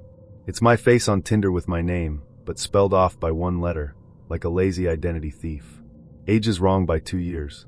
The bio says I'm down for spontaneous hangs in Travis Heights. I'm not. I like plans and SPF. The location pin is dead on my neighborhood, which is not how I said it. I report it, feel righteous, go back to my queso. Next day, another friend. Did you make a new account? You liked me, lol. I didn't. The fake me DMs her. Hey BB, small world. The B and BB made me itchy. Then my ex texts. Weird flex with a screenshot of me, asking if he's still on his sober year. I've never said those words online. The language is slightly wrong, like someone doing an impression of me after 2 margaritas. I delete the app, thinking digital sage will cleanse the vibes. The clones multiply. New me keeps popping up with different name spellings. Age is shifted like a DJ nudging tempo. The photos are mine. Birthday dinner, Barton Springs, my burnt S more at a greenbelt thing, but cropped, reordered, too bright. Then one has a pic I never posted, me in my kitchen, hair up, stirring beans like a Tia, wearing a ratty UT shirt I only use when I'm sad. The angle is from the hallway, behind the hanging pot hose. Cap reads, local girl. Homebody. My stomach goes Whataburger drive-thru at 2 a.m., fast, regretful. I start doing podcast voice in my head to stay calm. Okay you guys, I'm fine, we're fine. I'm just being lightly haunted by a UX designer with admin access to reality. I file reports. Tinder sends the same email. We're looking into it. The algorithm, bless its heart, keeps recommending me. You might know you. Facebook suggests my memorial page from another story, but in this life it suggests my own fake profile as a friend. Instagram says, people like you also follow, and shows a grid of my face. Online, I'm an MLM of myself. Then the edits start on my real account. My bio quietly changes. Close by gets added between words like a parasite. Photos switch order. A caption I wrote, sunscreen is my personality, becomes sunsets are my personality. Friends DM, love your chaotic energy lately. I don't have chaotic energy, I have a calendar. I lock everything down. 2-factor, new passwords with cuss words, the whole thing. I even do the haunted girl edit IRL, moved my bed, put bells on the door like a plant witch. That night I'm brushing my teeth, and my phone dings with a Tinder message even though I deleted it. It's a screenshot from a friend who matched me. The message says, we've met before. Second message, a voice note. It's my voice, my exact laugh at the end. The one I hate because it sounds like a squeaky screen door. The words are something I once said in a story.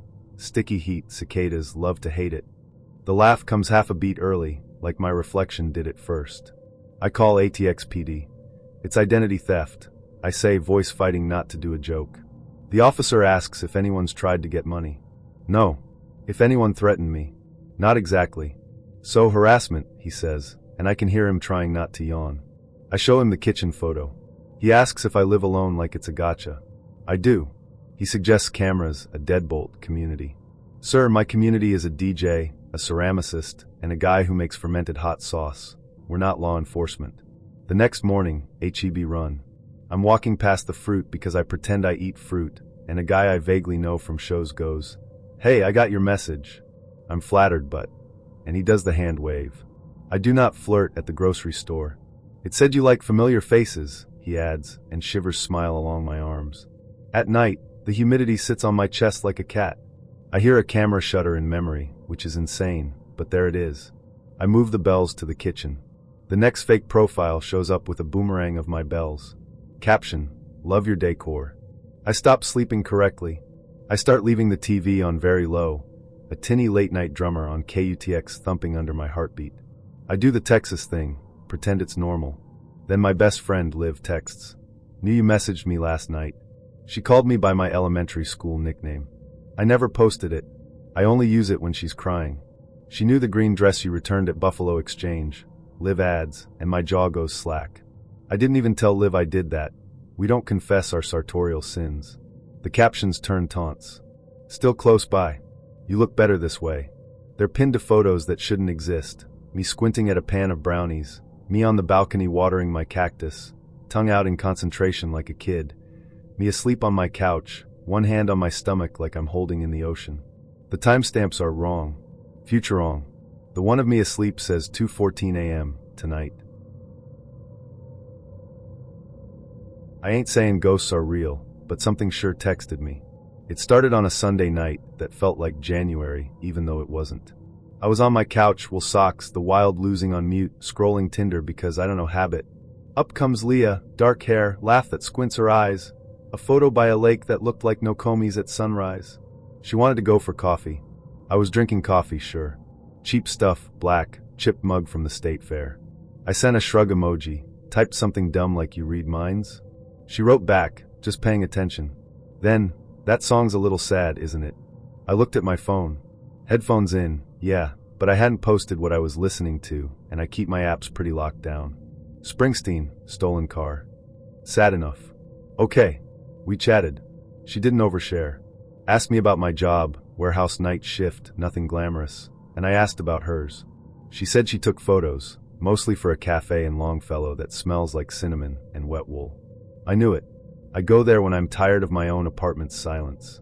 She said she liked how the snow flattened the noise. I said it hadn't snowed yet. She wrote, oh sure. Soon though. The tone had that Minnesota soft yes-no in it, like we were agreeing to disagree. Next day, I'm at the bus stop on Lake and 28th, wind coming off nowhere in particular, that cold that drills the inside of your nose. Phone pings. Leah, missed the 14 by a minute, huh? I hadn't posted. No check-in, no nothing. I looked down the street, saw the tail lights turning, felt seen in a way that didn't feel good. I wrote back, lucky guess? She sent a photo of the gray sky. The kind of picture you only take when you really love a place that doesn't try very hard. We made a plan, kind of. Coffee later in the week, after my shift. I was trying to play it sane. She sent me a picture of a window with condensation and a heart drawn in it, and for a second my chest did that thing you don't admit. Fine. People get lonely here. Winter trains you for it. Tuesday, I got curious and did the thing I promised myself I wouldn't. Googled her. It pulled up an article from 3 years back. Candlelight vigil by the lake, her name in the headline like a bruise. Leah M., 27, went missing after leaving a party near Seward. Car found, wallet found, Leah not found. Friends wrote about how kind she was, how she took pictures of strangers and made them feel like art. I clicked her profile on Tinder. Gone. Not unmatched. Like the app swallowed her to be polite. I told myself it was some catfish using a real person's photos. Happens. I told myself a lot of things. That night at 10:12, I got an email to my old Yahoo I forgot still forwards to Gmail. No subject. Just a photo attachment. Me at that same bus stop, taken from across the street. Hood up. One hand in my pocket, one on the strap of my bag. The timestamp was 5 minutes earlier. Small aurora of pixels shimmered along the edge like the northern lights got stuck in a JPEG. My stomach did its own weather. I didn't sleep much. The radiator clicked like it was counting something. The next morning, I walked to that Longfellow cafe because doing the normal thing felt like a shield. It was full of the usual, laptops, wet hats steaming, someone trying to learn banjo on YouTube. On the wall there's this grid of framed photos. I've seen them before but never looked close. Light on snow, a coffee cup, hands cupped around a candle. And there she was, small printout under the frame, in memory of Leah M., our friend and photographer. The barista caught me looking and said, she was good with light, like an apology for the rest of it. Okay, so the dead girl's memorial is in the place she said she worked. Good. Bad. Something sure texted me. I told no one, took my coffee, left a tip like it could fix it. Night comes early here, especially when you're waiting. I put on a record to pretend I was in control of what sounds happened in my home. Around midnight, I noticed a new icon on my phone that wasn't there before. Tinder. I didn't reinstall it. I pressed it anyway because that's what we do. It opened to my profile. Only it wasn't me. Her lake photo was my main. Her smile where my face should be. My name at the top. Everything froze except for a glimmer in the background gray, like the aurora again, small and stubborn. A chat bubble pulsed. New message. The whole screen felt like a held breath. You live better from here. The word sat there plain. Not a threat. Not. My hands went cold enough to hurt. The app locked, then shut. When the phone woke up, my home screen was normal. I turned it face down like that matters. I could have moved. People do. Duluth. St. Cloud. Somewhere with less signal. But Minneapolis has this grip. Lakes in summer that make you forgive it, and winters that make you earn it. You don't leave just because something you can't parse looked at you. You add another blanket, and you keep going. I started noticing when my phone glitched. Outside the 3rd Street entrance to the Skyway, the screen would throw a tiny green shimmer when the wind hit wrong. In my bedroom, the clock app lagged a heartbeat, then caught up. In the corner of the mirror, for a blink, a camera frame would pop and vanish. If I didn't look right at it, I'd see more. I went back to the cafe once a week. Habit or penance, I couldn't say. Sometimes, in the reflection of the espresso machine, there'd be the shape of a woman lifting a phone, and when I moved, the shape didn't, then it did. I started drinking mint tea because she wrote she liked it, and I wanted to see if it changed the picture. It didn't. A month in, I woke at 3:12 a.m. because my heart thought it heard footsteps. My room had that winter blue in it, the light that's a little sad on purpose. There was a new photo in my camera roll. Me asleep. Mouth open, eh? I ain't hard to please. Give me a decent cup of coffee, a booth where the vinyl ain't split, and a view of the rain working over the truck lot, and I'll call that a night. That's why I picked the diner off 42, the one with the flickery YTS sign, and the pie case nobody's cleaned since prom season. We were supposed to meet at 7. Her name on the app was Cara, green eyes, beach hair, jawline that looked expensive. You know the type, every picture at golden hour. She walked in at 7:11, and I'm not proud to say my brain stalled a second. Not the girl from the photos. Older. Worn in, like a favorite coat that's been rained on a few too many times. Hair was long, sure, but dull at the ends, and her skin had that paper-thin look you get when winters add up. Still, she smiled easy, like we'd done this before. Midwest polite. I stood up anyway because my mama raised me right. "Evenin'," she said, voice soft, almost shaky. "You must be Eli." "Yep," I said. "You must be Cara." She tilted her head, like folks do when they're remembering something from the attic. Close enough. We sat. Fluorescent hum overhead like a bee trapped in a jar. Burnt coffee smell threading through everything. Rain tick in the window, then thumping when a gust pushed it sideways. My truck out there looked like all the other trucks, which I guess was the point. I tried the small talk. "Works fine. Corn's late. County's fixing the bridge again, surprise, surprise." She nodded but didn't add much. Her hands trembled a little on the sugar packets, but she wasn't nervous, she was careful. Like setting out china you don't want to chip. Then she said, "How's your scar?" "The one under your chin, from the fence behind your daddy's shed." I blinked. Fine. "It keloids in August," she said, like she was consoling me. "You scratch it when the heat sits heavy." I didn't tell her that. Not on the app, not anywhere. That scratch is a private kind of stupid. She stirred her coffee without looking down. "You still think about Buddy?" "Now, I ain't cried about that dog since I was 13 and digging a hole with a spoon because the shovel was in Dad's truck." I straightened up anyway. "You mean?" "The beagle," she said. "Ran in the road by Miller's. Your mama checked both sides twice and still missed him under the ditch grass. You held him like he was just sleeping." I heard the rain more then. Heard the waitress refill a cup 2 booths over. Heard the fluorescent buzz step into a higher pitch, like it was listening. "Look," I said. "I don't know. You used to twirl your necklace when you lied," she said. "Little silver fish, St. Peter, wasn't it?" She reached into her purse. The leather was old, cracked in corners. From it she pulled a small, knotted piece of tissue, folded neat as a church bulletin. She set it between us. "Open it," she said. I did. The tissue stuck a little, my fingers were clumsy. Inside lay a thin silver fish on a chain so fine it looked like a line of rain. The tail had that tiny bend from where it got caught in the dresser handle. I know because I bent it. Age 9 maybe, the summer of the county fair when I got lost and cried so hard I hiccuped. My thumb found the bend like it knew the way home. "Where'd you?" "You dropped it by the corn dog stand," she said, smiling like a mom who's found what you lost. "I told you we'd see each other again." The way she said "we," like it was a fact I'd forgotten. My gut started tapping the brake. I didn't want to be rude, but everything in me was getting loud. "You sure you're?" I started. Kara's fine, she said, quick. Names wear out. I looked at the window and saw us reflected, the two of us in a soft, gray version the rain had made. Only I noticed something wrong. She lifted her coffee, but in the glass, her hand lagged just enough to make your teeth ache. A beat behind. I blinked hard.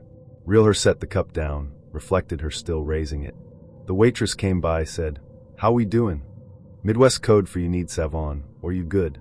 I said we were fine because my mouth defaulted to friendly while my spine yelled. Do you remember the fare? Kara asked me, gentle. The man with the prize goldfish? Your mama's hair in a clip that hurt. You grabbed my hand, sticky from cotton candy, and called me Mississippi. There's a place in your chest where memory and shame share a recliner. I was sitting in it. I got turned around. I said because the truth sounded small now. And you? I stayed, she said. Walked you to the tent. Your mama cried like a thunderstorm was leaving. She hugged me too long and pressed the necklace into my hand, said the clasp broke and I ought to keep it till I found you again. Her smile went watery at the edges. Told her I would. Said I'd see you someday. The fluorescent light hummed along like it agreed. Out in the lot, a semi exhaled. The rain changed its mind, eased up to a mist. Why wait? I asked, voice dry. Why now? She looked at me with a kindness that made my stomach feel punched. Not hungry kindness. Not lonely kindness. The kind you get from someone who's been keeping a promise longer than you've known what a promise feels like. Time don't go one way for everybody, she said. Some of us get stuck in a loop until a thing is finished right. Her hands shook more when she reached to push the chain toward me. Wrinkles like river maps. Blue veins you could trace with a finger. Mother hands on somebody who was not my mother. Keep it, she said. I wanted to leave so bad my knees twitched. But manners are a trap you walk into smiling, and Ohio trains you deep. I thanked her. I paid. I said it was real nice to meet, like we hadn't seen each other 20-odd years ago under a string of fair lights with my face salt-streaked. At home, I held that necklace until it warmed. Then I called Mom. She was quiet the way she gets when a memory rides over her like a summer storm. A lady found you by the Ferris wheel, she said. Older than me, sweet as pie. Brought you right to the tent. Gave me your necklace, said she'd run into you again. I laughed. Felt rude later. What did she look like? I asked. Mom described Kara. Why didn't you? Baby, she said. You were 9 and safe, and I was busy thanking God. Okay, so, I live half my life online. Don't judge me. And I guess death got there first. I'm an LA person who somehow ended up in Seattle for a contract gig that was supposed to be 3 months and is now. Hey, can you just own this? The city feels like it was built inside a softbox light. Gray on gray, drizzle that never commits. Everyone in muted tech core with a tote bag that says they care. My apartment faces an alley with ferns growing out of brick. The windows are basically mirrors by day, screens by night. My face layered over whatever's open on the monitor, like I'm haunting my own tabs. I matched with her the week the sun forgot we exist. Rain doing its Pacific Northwest ASMR against the glass. Her profile was normal cute, dark hair, soft sweaters, that bookstore vibe you get in neighborhoods where the coffee shop has a zine rack. We did a few messages, nothing deep. She suggested dinner near Capitol Hill. I was like, yeah, sure, because the alternative was reheated pad thai and another evening letting my monitor tan me. She was already at the table when I got there, sitting by a window that was doing that thing where rain turns into a moving wallpaper. She stood up, hugged me, Seattle chill but not cold, and before I could sit she held up her phone. Smile, she said, smiling first. Then click. And another click. Wow, we're doing photo evidence. I tried to make it a bit. I like remembering, she said, almost apologizing. Hold still. She hummed when she took them. This tiny melody you'd miss if you weren't watching her mouth. It was soothing and weird at the same time, like when a dentist says, you're doing great, and you can't feel your face. Dinner was easy. I told a story about LA parking, a blood sport, and she laughed like I'd just invented the concept of suffering, which honestly, yes. Every few minutes she'd lift the phone, me cutting pasta, me laughing, me half talking with my hand up like a TED Talk. Each click felt a little more like a metronome. Another beat. Another mark on a line I couldn't see. Your lighting is perfect here, she said, angling the candle toward my jaw like she art-directed romance. Hold still. By dessert I was mostly relaxed, because people in Seattle are constitutionally incapable of being pushy. When we said goodnight, She kissed my cheek and took one last photo of me putting on my jacket. "See you," I said. "Soon," she said soft. Click. I got home damp around the edges. My apartment did that Seattle thing where everything is too quiet and the radiator is a liar.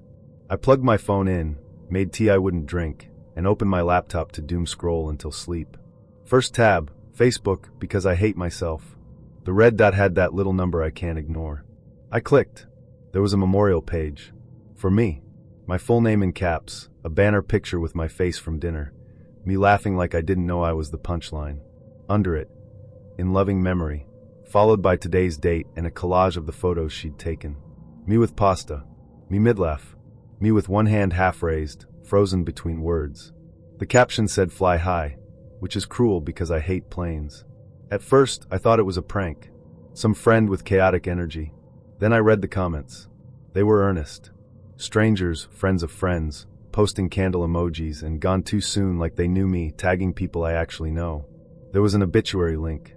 It didn't go anywhere, just a memorial site template with my name and a placeholder dove. I reported it as impersonation. Facebook said they'd review. The page kept refreshing. New likes. New followers. The algorithm started doing that aggressive nudge. You might know him. No kidding. I DM'd her. "Haha, weird thing just happened. Did you post any pics?" No response. I tried to laugh it off in my own head. Seattle humor, I said to the kettle. Dark and damp. My phone buzzed. Unknown number. A photo. Me from across the street, standing at my front door with my hood up, one hand on the knob. Taken maybe 5 minutes earlier. I looked around my apartment like the walls might shrug and point. The alley outside was empty, except for a recycling bin and a cat that belongs to no one. I texted back, "Who is this?" No reply. I turned off the lights and stood at the window like a very brave person who definitely wasn't hiding behind a plant. Drizzle made halos in the alley's one working bulb. A motion sensor flicked in the building across, then died. My phone buzzed again. Another photo. Inside this time. My living room. Same couch. Same dumb throw pillow my ex said made me look curated. Lights off. Angle from near the ceiling, as if someone held the phone up, or as if the corner grew an eye. I called 911 with the optimism of a man who believes systems care. Cops came, did the flashlight sweep, wrote, "No signs of forced entry," like it was a spell. I showed them the memorial page. They asked if I had enemies like we were in a movie where I'm interesting. "Did you meet anyone tonight?" One asked, pen ready. "Yeah," I said. "She takes great photos." Her account was gone by morning. Not unmatched. Gone. Like the app had coughed and swallowed her. The memorial page, though, thriving. People tagged me in remember when posts that were not about me. One guy wrote, "We didn't talk much, but you lit up the room." I do not light rooms. I am a dimmer switch at best. I nuked my socials for a minute, the way you do when you pretend you can quit. 2 days later, my work Slack helpfully suggested, add your memorial page as a status link, because the integration bot is a demon. The page kept showing up in people you might know. The algorithm kept reaching out with cold hands. "Remember him?" it whispered. "We do." It figures I fall for the guy with better lighting than God. His name, well, the name he gave me was Theo. Tall, clean shoes, wristwatch, you name it. We matched on a Friday evening. I told him our first convo to relax, with the obligatory eye roll emoji. He was intense. He sent me an address that did the real estate equivalent of a push-up, cobblestones, a doorman building with a canopy that whispers legacy. I showed up ready to veto. The doorman gave me that nod like I'd been there before. First red flag, I guess, but in this city if the doorman nods, you nod back and pretend you belong. The elevator was soft closed, silent, like stepping into a very expensive breath. The hallway smelled faintly medicinal, not bleach, not lemon, something exclusive. When Theo opened the door, the apartment exhaled light. Floor-to-ceiling windows, the kind you only get by sacrificing a small god to a co-op board. The skyline stood there like a staged backdrop. Everything was curated.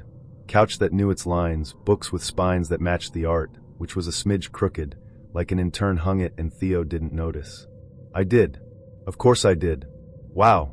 I said Manhattan for I'd move in right now if you asked. "Come on," he grinned, hand at the small of my back like he'd been given blocking notes. "Let me cook." He moved around that kitchen like choreography, pan already hot, olive oil glinting, wine breathing. He had the voice you get from leading meetings, not shouting. The jokes were calibrated. He asked about my job, entertainment adjacent, which means my inbox is 90% calendar invites and 10% apologies. He made a proper vinaigrette, which is an intimacy in this town. When I offered to help, he put a knife in my hand like he trusted me not to cry over shallots. The city poured dark against the glass, taxi angles stacking like origami. It felt embarrassingly easy. A soft landing in a place that doesn't have many. Somewhere around the second glass, the perfection got loud. The fridge had just enough things: lemons, butter, a bottle of Sancerre, 2 eggs like props. The bathroom drawers were empty, no toothpaste dust, no hair. The closets were closed and stayed that way. A diffuser whispered something expensive and sterile, as if the air was editing itself. "You live alone?" I asked, half teasing. "Alone enough," he said, smile very Tom Ford ad. "Travel a lot." We ate by the window. The city was on mute. Rain glossed the streets into a mirror maze. A siren keened far away, soft as an apology. The subway screech carried all the way up somehow, a thin line of metal against metal that echoed under my ribs. He talked about art shows, a trip to Tokyo, something about texture and architecture, nothing braggy, just tidy. I kept waiting for a sock on the floor, a scuff on the baseboard, one hair in the sink. Nothing. The apartment was gorgeous the way a rental showroom is gorgeous, specifically impersonally. "You're quiet," he said. "I'm New York quiet," I said. "It's a dialect." He kissed me like he'd done this in this exact spot before. I left around midnight feeling stupidly cinematic, rain reflection glow and all. Outside, taxis hissed past, umbrellas bloomed like excuses, and I thought, okay, maybe the city can still surprise me without charging a convenience fee. 2 days later, my phone rang from an unlisted number. "Is this?" The property manager said my name like it was part of a longer question. "We saw you on the lobby cameras leaving apartment 17B Saturday. How did you access the unit?" I buzzed. I got defensive fast, which is how you reveal guilt you don't have. Theo let me in?" Silence widened. "There's no Theo in 17B. The owner is abroad. We noticed entries on the access log. We need to ask you some questions." If anxiety had a soundtrack, it would be the subway squeal under Canal. I could hear it in my head as I answered their security questions, which made me feel like a thief seeking membership to a club I didn't join. 30 minutes later, I was in a small office with 2 bright lights and a plant that didn't deserve this. They showed me footage, me stepping into the elevator, me smoothing my hair in the stainless reflection, me leaving with my jacket half on, smiling at no one. They froze another frame, a man's back, shoulders set, a coat that looked like Theo's but not enough to swear. His face never indulged the camera. "We've reported," the manager said, voice flat in the bureaucratic way. "It appears someone used a cloned fob and a temporary ID to access the unit. There were devices found." "Devices," I repeated. My stomach read the word first. "Small cameras. Discreet." He didn't look at me when he said discreet. "We're coordinating with the police." I went home feeling like my bones had been left in that elevator. My apartment looked suddenly cheap and blessedly messy. Dishes in the sink, a plant that was not thriving, shoes I'd lied about needing. When I opened my phone, a text from an unknown number bloomed. "Thanks for playing house." I blocked it so hard I felt it in my elbow. Then another number pinged. "You photographed beautifully." I went to the precinct with my best adult voice. The officer was sympathetic in that way where he wasn't. "Name?" he asked. "Theo," I said. "Probably. You have a last name?" I had a last name. He had many. I pulled up his profile. Gone. Not unmatched. Deleted. Vacuumed. I showed them the address. They already knew. Apparently it was a thing. Luxury units accessed with fake credentials, 2 or 3 nights of living like you belonged, women invited, dinners cooked, angles captured. Then a reset. City as stage, apartments as sets, people as props. Back home, I sat on the edge of my bed with that slow, cold nausea crawling up the spine. The rain sharpened on the window. Traffic became a metronome. I opened my camera roll because I'm a millennial and think evidence comes with a filter. Selfies, brunch, my friend's baby in a hat. Then a new photo dropped into recents like it paid rent. No notification, just there. A high-angle shot. Me Saturday night at the marble counter, head tipped back laughing, Theo's hand a blur near my wine glass. The corner of the frame showed a sliver of ceiling and a dark lens. Captioned for my convenience. "You looked perfect." I didn't realize I was crying until a tear hit the screen and the text smeared. I stopped because I'm stubborn, and also because I had to go throw up. I wish I could say I torched my life after that, moved to Ohio, married a farmer, learned to bake. I did what Manhattan women do. I went to work. I refreshed Citizen like it was a devotion. I checked my ceiling corners, found nothing, still looked again. The subway screech got louder under daily noise. Every time the F roared into the station, my heart ratcheted like the train was stopping in my chest. Days later, the building manager called with an update I didn't ask for. Multiple units across the city, same pattern. Stolen access. Hidden cameras. He had a list of names, not Theo. Never Theo. Sometimes Tomas. Sometimes Tim. A geography of lies mapped to the grid. He's very good, the manager said, which is New York for evil but efficient. Look, I ain't new to crazy. I've dated the whole red line. Musicians, startup guys. One guy who swore he was writing a novel in Somerville, and the only page he finished was his Venmo request. But this was something else.